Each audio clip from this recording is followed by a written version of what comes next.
Let's talk chiropractic, backs, scans, and where I'm heading in my health journey. I'm Melissa. I've been around here a while. I've been sharing my health journey for some time. I am diagnosed with chronic fatigue syndrome and fibromyalgia, but I don't hold really to those diagnoses specifically because I break them down anyway. I deal with whatever chronic pain is there, whatever chronic fatigue, insomnia, whatever. Who deals with it as a whole? You can't. There's no thing. There is no one medicine, no one treatment. Anyhow, I have been having trouble with my lower back, particularly for a while, and it got really bad after my surgery. So about 3.5 months ago, I had a hysterectomy and endometriosis excision, and from the second I woke up, my back was not right. And in my pregnancies, I got very bad pelvis disorder, so symphysis pubis disorder and sacroiliac joint dysfunction. So the front and the back of the pelvis, the whole thing was wonky. And I would go to the specialist physiotherapist at the hospital, and she'd have to kind of put it back into place for me. Like, it's a very weird feeling to feel it physically out of place. But that's what I was dealing with. And unfortunately, you can't see that person once you're 6 weeks postpartum. So then I was on my own.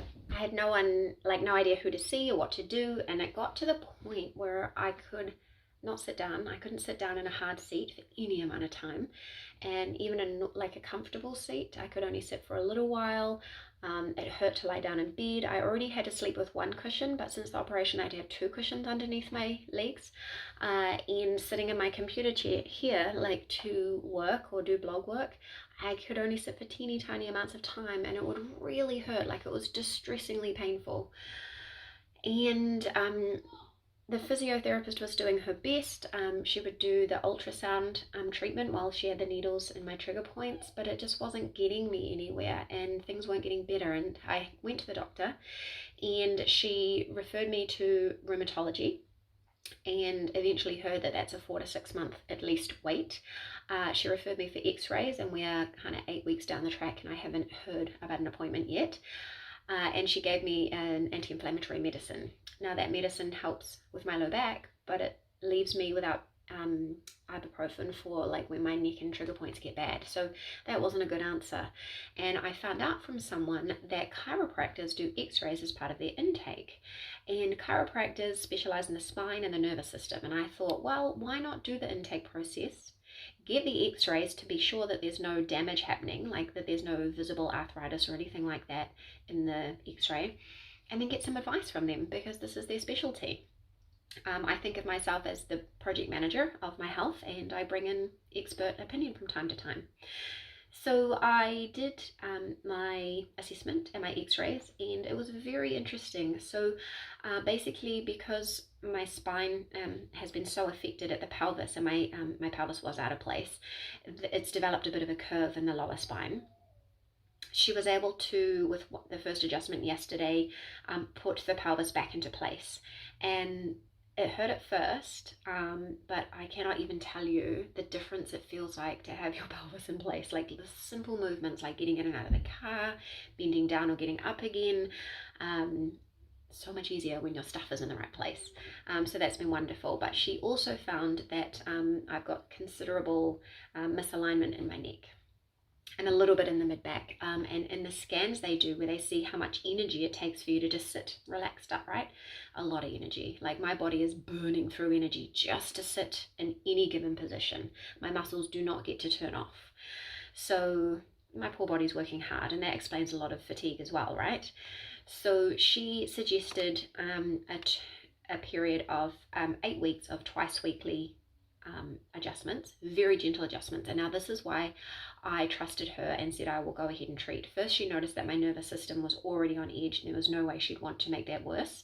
And second, she said she would want to use her activator tool, and she would never do any of the big clicking you associate with chiropractic.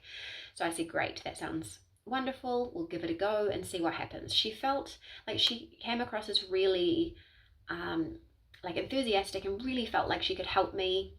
Really felt like that this is a big part of what I've been experiencing, and the fact that I've got here with all of the regular things that they would recommend and everyone recommends, and then I'm just stuck at this hurdle.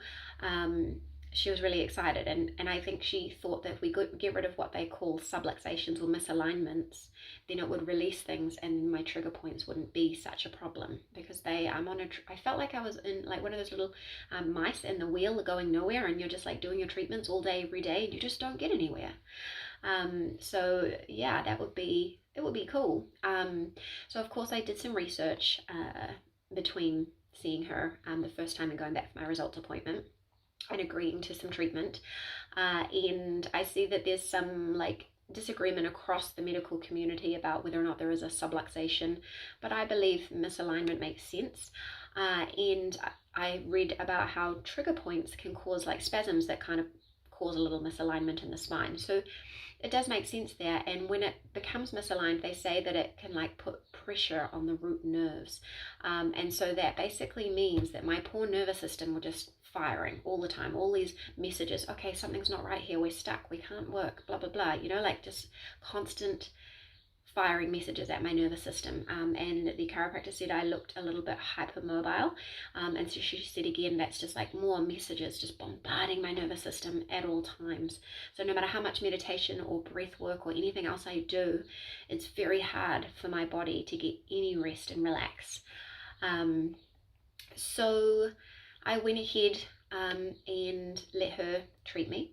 Oh, one other thing that I found in my research is that there have been some case studies and some well-known reports of that kind of the upper part of your neck, the very top part of your neck, being associated with those kinds of symptoms of chronic pain and fatigue and insomnia, and that once that releases, that it all goes away. So there was a case study, particularly I found, of a person who had been having trigger point treatments and it wasn't getting better, and then they did he saw an upper cervical chiropractor and they released up in there, and after some time, like it takes a while, you don't just immediately fix things, especially if it's been going on some time, but he was back to normal functioning, and that fixed it. So that sounds great. But yeah, so what I did is I listened to her carefully and thought, yeah, okay, this feels good. I can give this a go. So we did my first treatment, and she did one of the activator things in my neck, and what really impressed me was some breath work as well. So some very gentle, like just calming the nervous system after the treatment, which I loved. And I asked for homework, and she said parasympathetic nervous system, get that firing. So I was like, I can totally do that. And she also put the pelvis back into place, but she didn't do too much because we don't want to overdo it and send myself, everywhere, far away into a bad place. Unfortunately, I felt pretty good after the treatment, and my range of movement is very, like in my neck, is much better, but I have felt I didn't sleep very well. I felt not very nice and a bit lethargic, and although I have a bigger range of movement, I'm just feeling a bit ick, like you do after a big new treatment, almost like something is moving again and freeing up. So what I'm visualizing is that my neck is relaxed, all of my nerves are relaxed, all of the impulses are calming down, all the muscles are relaxed, and that everything is functioning as it should be and everything is coming to an alignment. So yeah, today has been a bit interesting. Because I didn't sleep well, so we've got that kind of lethargy with not sleeping very well, but I feel like I've had at least as much energy as normal today, and I am slowly moving forward.